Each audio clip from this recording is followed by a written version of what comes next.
recruiters know that anybody who has been in consulting has the skill set of, girl, I don't know what to say, but girl, yeah. No, that is absolutely something that I've been preaching.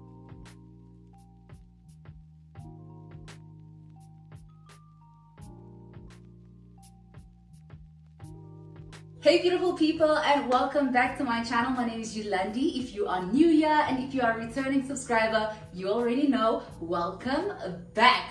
As you can see by the title of today's video, we are going to discuss the pros and cons of management consulting. So I hope you guys enjoy this video. Please don't forget to give this video a huge thumbs up, and please subscribe to this channel if you are new here, and of course, my darling, share it with anyone who's going to benefit from it. Without any further ado, let's get into it. As you guys can see, we've got a very special guest in the house today, ladies and gents. Okay, I've got the beautiful Rory Sang in the building. Girl, please go ahead and introduce yourself to the people. This is the awkward part because, hi guys. It is always awkward. Don't worry, I feel you. Hi guys, I am Rory Sang Mabokwane, better known as Rory, and I am a management consultant, currently focusing on strategy consulting. Absolutely, guys. So we are going to talk all about the pros and the cons, and she's going to be sharing all the pros because she's currently in consulting, so it just makes sense for you to do that. And then I will share the cons because I'm an ex-management consultant.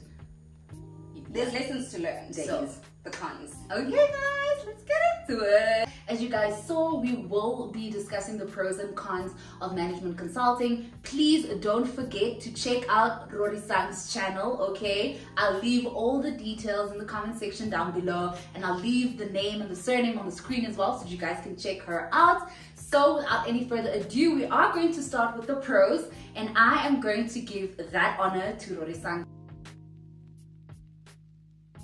So because I'm currently in the consulting space, it only made sense for me to start with the pros and to speak about the pros that I'm currently enjoying being in this space. So let's get into it. Let's not waste any more time. Let's start off with the pros. But before I get into it, this list is non-exhaustive. Yes. The list is endless. Guys, the list literally is endless. Both of them, the pros and the cons. Yeah. Literally. The list is endless, so these are our top 5 pros and top 5 cons. Like I said, we can go on. Do you guys want to sit and watch us talk for the whole day? I mean, how many hours? How many hours? And days. I talk a lot. We both talk a lot. So we're just gonna do top 5. We're just gonna do top 5. So let's start with number 1. So the first pro of being in management consulting is the accelerated learning curve.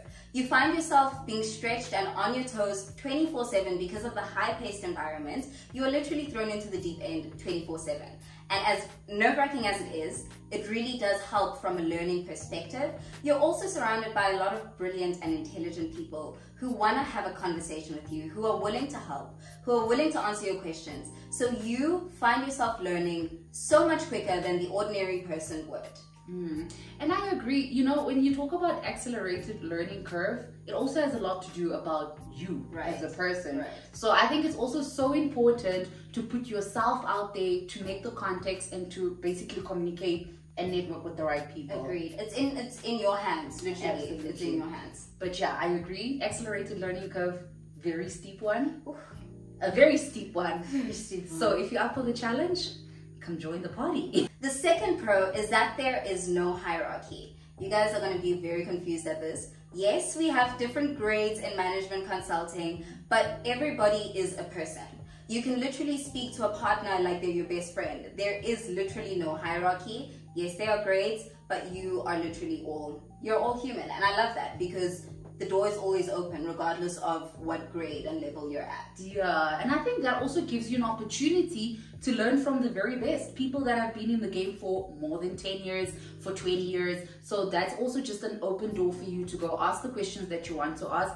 I mean, just to high level talk about the hierarchy of management consulting, it's normally starting at A1, Associate 1, A2, 3, SA1. SA2. Some organizations do have like an A3 level. If you're smart enough, you can skip that.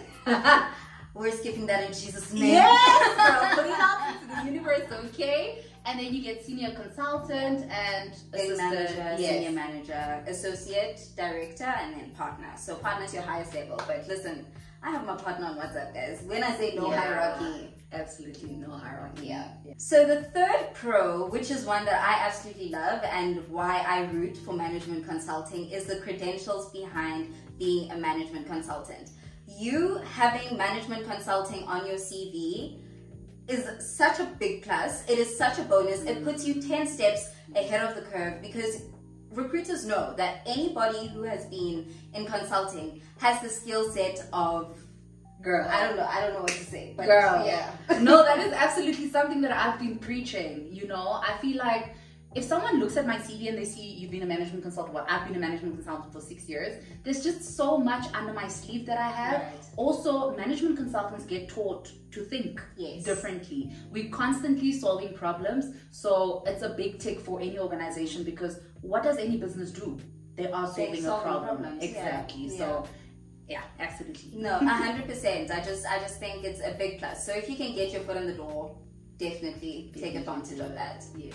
So the fourth pro that I absolutely love as well and that I abuse a lot is having access to a global network. Now, a lot of the big four firms and a lot of the management, you know, the MBB firms as well, have a global network, right? And you're able to literally send an email to someone in America, someone in India, and leverage their knowledge, leverage their skills, ask them questions, have those conversations. And having that as, you know, a part of your little basket of, you know, resources is definitely a big plus because not only does it help you with the current challenges that you're facing or the current problems you're trying to solve, but also in future for greater opportunities as well, because you could literally find yourself being seconded to somewhere in India because you had a great conversation with someone from the India office. So I think that's definitely a big plus as well. It is a big plus.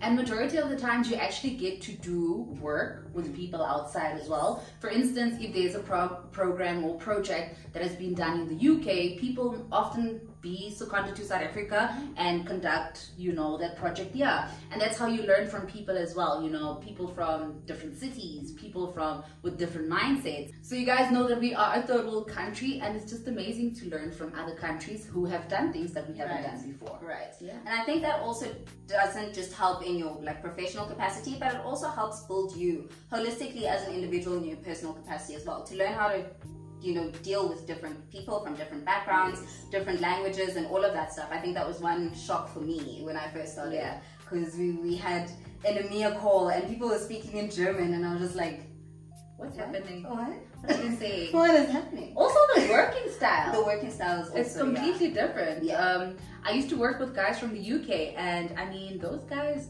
they don't stop working. No, they don't. We don't stop working, but they don't stop. Yeah. And last but not least, like I said, the list goes on, but the fifth pro is the career progression. Now, the one thing that I love about management consulting is that you don't have to wait for someone to resign, someone to get retrenched, someone to retire. You literally progress in your career based on your performance. Earlier on in the conversation, we said it is in your hands. Your career is in your hands. So it is based on your performance. Literally, you don't have to worry about someone having to move out for you to move up. And I absolutely love that about consulting. Yeah, and I think if I can give you guys advice, please put yourselves out there. Go and talk to people, talk to partners. Yes. I did a lot of that. When I saw a project that I actually wanted to be part of, I actually went to the partner and said, hey, I'm interested in doing that piece of work, so please, can I be included? And majority of the time, it was yes. Whether it was a very small role that I had, but I was part of it and I actually learned from it as well. Yes. I think regardless of how small the role is, there's always something to learn, especially when you're in, you know, the earlier years of your consulting career. It's extremely important to put yourself out there, and partners need to know your name, guys. Yeah. Partners need to know your name. It's important. Yeah. Great. Now that we have discussed the pros of management consulting, let's get into the cons. The first one being it is a very high pressure environment and a very high stress level environment. Management consulting really requires you sometimes to work between 50 to 80 hours a week. And that really becomes a lot because number one, where do we sleep? Where do we connect? Where do we live our lives, and where do we think about our mental health? So yeah, it is a very high pressured environment, and you will be required to work overtime. 100%, because I'm in that at the moment. So one thing about it is setting boundaries, guys. Like, it is stressful. You are working, sometimes even on most times even on weekends. You need to set those boundaries. Sometimes there are days where I'm just like, listen, I'm gonna switch off. Yeah, it's stressful, guys. And if you don't take care of your mental health, like you mentioned, you're gonna go crazy. There are a lot. Actually, I read an article last week about a suicide that happened in one of the big 4 management consulting firms, and that's not the first one I've read because of how stressful it is. So if you guys don't know how to manage it, oh gosh, was this in South Africa or global? I think it was in England. Okay. But there are a number of them, you know, and a lot of suicides happen. So if you don't know how to manage that stress, yes, yeah, you're in a bit of trouble. So keep that in mind. Yeah, please keep that in mind if you are trying to make a decision to move into management consulting. We're not scaring you. We're not scaring you. But we're just saying the reality. A reality. This also then brings me to my second con. Number 2 is definitely work-life balance is a very big challenge. Now, majority of you guys on my channel know that I normally post some vlogs on the weekends. You also post a lot of vlogs of what you get up to on the weekends. And to be honest with you guys, it comes with a lot of sacrifice. It comes with the long hours at night work, so that you can at least have a life to live on the weekends. But yeah, work-life balance is a bit difficult. I'm not saying it is impossible, because you guys have seen us successfully do it. We try. Yeah. We try. low miss time management and working overtime all the time. All the time. Yeah, no, I think but it's okay. You're better than I am, to be honest. Right now? Well, in your last 2 years, you got a bit better than where I am right now. I think you managed it a bit better. Yeah. Because I currently don't think I have a decent work-life balance. I'm trying to set those boundaries. I'm really trying. Operative word being trying. I'm really trying. But yeah, like she said, it's not impossible, but definitely you need to be mindful of it. You need to be intentional about creating that work-life balance, because the job is not going to do it for you. Yeah, and that is one of the biggest reasons I left management consulting, to be honest. I think I actually mentioned this in one of the videos that I posted as well, where I talk about why I quit management consulting. So please do check that out as well. Let's move over to the third con. Con number 3, it requires a lot of travel, which can be very draining. So if you guys are subscribed to my channel, or if you've seen one of my videos, majority of my subscribers, once again, you guys would know that I traveled a lot. And I mean a lot in 2022 and the end of 2021. So for me, to be honest, that got very tiring. Now, majority of you might say that, oh my gosh, like I would enjoy traveling, you know, leaving my house. It's not as glamorous. No, it's not as glamorous at all, because think about it, your life literally pauses. Whatever happens in Johannesburg pauses, and I go live a different life with my client, because really it is so much different, because your world revolves around the clients and you're at the client side. And when you come back on weekends, you need to keep relationships going, you need to rest, you need to take care of your mental health, you need to run errands. So it can be very draining. Yeah, no, it really is. And I didn't experience that part, because I started management consulting. I started working in management consulting in the peak of COVID, right? So I was literally remote for most of my first year of consulting. Literally, I think I only met my client like in my second year, actually. Wow. Yeah, where I actually met them in person. So don't think that, you know, it's all traveling. Majority of it is, but depending on the nature of the project, you are able to have that hybrid as well. But like I said, don't think it's glamorous. It's living out of a suitcase is not cute, guys. It's not living cute. out of a suitcase is not cute. No. Coming and just washing your clothes and going back, it's not cute. Not cute. It's really not. But also just remember that the nature of the project will also determine how much traveling you have to do as well. Exactly. I mean, I had a lot of clients in Johannesburg as well, And that obviously meant that I was at my house. But unfortunately, with the client that I had, well, not unfortunately, it required a lot of traveling. Yeah. But one other pro that I would say with traveling is that you also get to see places. Right. I mean, the one country that I've traveled to, Swaziland, and for me that was eye-opening. You know, it was something different, it was something nice. But even though workload was hectic, I had the opportunity to learn about different cultures as well. Right. Yeah. Which goes back to diversity, which I was speaking about earlier on in the video. Exactly. So that's pretty cool. Exactly. It's a con, but it's pretty cool. Yeah, it's a con and a pro. Depending on the perspective. Yes. Number 4 is not always seeing a project through to completion. So majority of the times, management consultants are only around during the initiation and the planning phase of a project and not really through completion when the project ends. And for me right now, that is such an eye-opener because right now, I'm literally on the other end. Yeah. Yes, I am part of initiation, I'm part of planning, and I'm part of implementation as well, which is completely different for me. So yeah, I think, you know, it's a big adjustment that I need to undergo right now. I think it's a full circle moment for you as well because you had the privilege of being on both ends. You know, right now with me, like you mentioned, it's frustrating knowing that I've given you the strategy and then it's like, okay, what happens? Did it work? Did it not? Yes. It's very frustrating. So I think you're actually in a very good position to know that the knowledge that you gained as a management consultant can now be used in the implementation phase as well, and you can literally see an end-to-end process come together. So that's pretty cool. Absolutely. But guys, also on the other side, right now I am within the banking space, and there's just so many things that I miss from consulting. There's just so many things where I'm just like, oh my gosh, if I was still a consultant, something would have happened immediately. You know how quick we are in Listen, we're always, like I said, always on our toes. Yeah.